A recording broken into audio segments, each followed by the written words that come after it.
Welcome to Whitmore's Trains. My name's Wes. I've been working on a video system for under the layout, kind of give an idea what's going on with the helix and things that you can't see from the top. So I ended up with this 4-camera DVR system, and I'm just testing it out now. So I've got wires everywhere, but basically it comes with like a 7-inch monitor, which is nice because it has this recessed tray, so once it's mounted it'll look pretty good. And then there are, since it's wired, there are 4 wires for the cameras, and then this one's for the power, this one's the SVGA output to the monitor, and then this is power for the monitor. And this is a 12-volt power supply I got off of Amazon. I got all this off of Amazon, so I'll leave a link, but it was about $200. And you can pick different right now I've got 4 pictures. You can do 3 and 2 and move them around. So these are the ones that seem to work pretty well for me. But so I've got this camera right here is in the back corner underneath the like the city, under that whole thing where the blue is glowing. So you can see the train coming up out of the helix. You can see what's going on underneath and how many trains are coming around the corner. And then this is this switch right here, which is the top layer, I guess the first layer of the helix, and that's where trains pass. So if you look right now, there's a train in there waiting for it to be clear to go up. And once this CSX train works its way back down, it will release that train. And this one is, so think of it as like a loop. So outside track is outside track, inside track is inside track. So that's all the way around and back under there. And it's just before here. So it's that switch there, and then it comes down and hits the bottom of the helix. So that spot right there is this right here. So there's the passing sidings on the very bottom, and then the ravine and whatnot. So I'll try to walk through it, but it's kind of nice to be able to see what's going on under there, because the trains spend a lot of time under there. So if everything's working here, this is the CSX going down, and as it disappears into the blue, you should be able to see it in one of these cameras here. So you can see my outside trains are not running because they would be here and here, and they would block the view of this demo I'm trying to do for you. So it's swinging under there, and as it gets about to the corner, you'll start seeing it.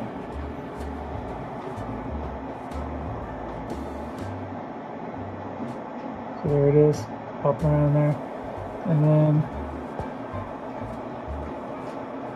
there's not enough light under there to make it really crisp, and some of the cameras are in black and white. So I'll be putting light down there so it'll be on the whole time, but it's going down into the helix, and you can see it's right. So after focusing, it's right there, dropping down into the first layer of the helix, and it's released that upper train. That's normal. So right about here, you'll see it show up right there. So that's the inside track, the 042. And as it goes down,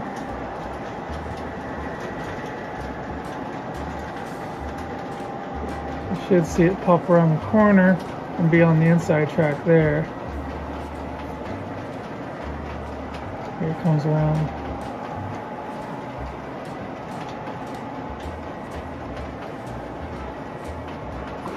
And it triggered that train, because that's always been there. It's part of my motorization.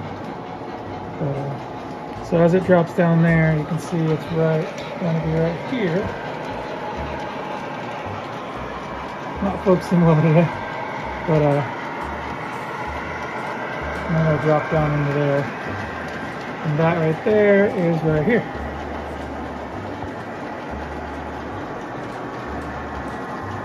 So that's actually, it's going to go across the ravine. There you go. Now I'll swing that around so you can see it here.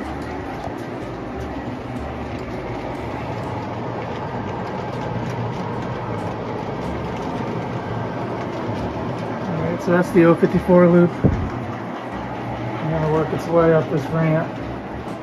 But you can also keep an eye on what it's doing with this camera here.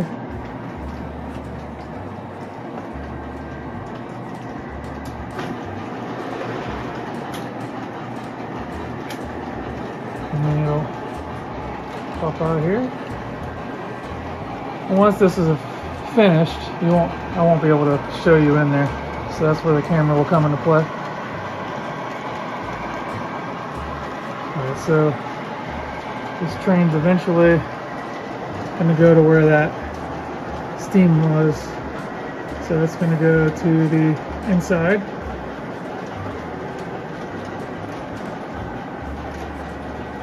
We'll go around and we'll come out here on the inside loop, which is the right loop.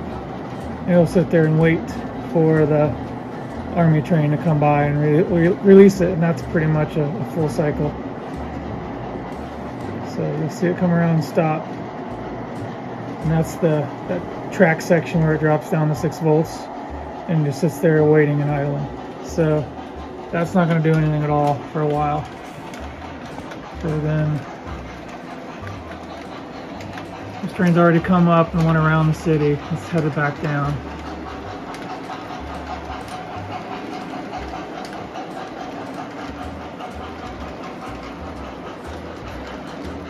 And it's the same thing as what the CSX did. It'll go down into that blue area. So you can see the train that's here is actually that red train, that CP train that's waiting to go. So it doesn't focus well. So it's going to sit there until the Army train that you now see pop up gets down to the Helix entrance. And that's where the trigger track is. And you can see that it went from color to black. So there's just more light in this one. And that's why the camera automatically switches to color. So when I get more light for it, it'll all be color. So, alright, so you can see that one's moving. And the Army train is right there, which will just now go into this camera.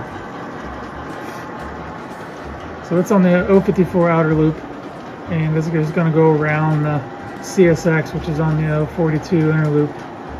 And as it goes down to the end of the layout and comes back, you'll see it on the right screen. I chose to set up the cameras in this fashion, at least for now, because I wanted this to make sense that it was a continuation, and then I wanted this one to be on the bottom because it is the bottom, and I really didn't have any other place to put that one. So even though it hits this first, it should be up there. I wanted this to be tied together so I could tell what's going on, so I can see that it released the train. It just makes more sense to me. So the Army train is right here now, and then it'll pop up in this camera.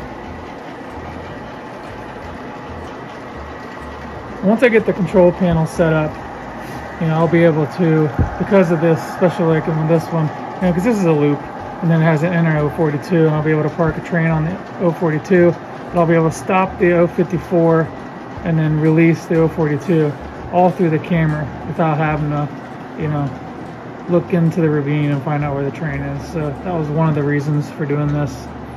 And I just, the trains disappear in this layout, and you don't really know where they're at for like 5 or 10 minutes. So the camera was always an idea that I wanted to do. So, and it seems to be working pretty well, and I can record it. It just adds to the control panel whenever I get to it. So the unit came with 4 color cameras. I went all wired. Came with all the cables, and one of the cables is like 50 foot long, so you can do about anything you want with them. And if you wanted them to be in different spots, you could just switch the inputs on the DVR. And it has an SD card, so it can record. And technically, since this is SVGA out to that monitor, you could run it onto a bigger TV, which I'll do one day when I get a TV up there. But for now, it's like 200 bucks. So it's not a bad deal. It's actually under that. But and I think the power supply is maybe $20, something like that. So that's probably about it. That was a full loop. If you guys have any questions, just let me know. Merry Christmas.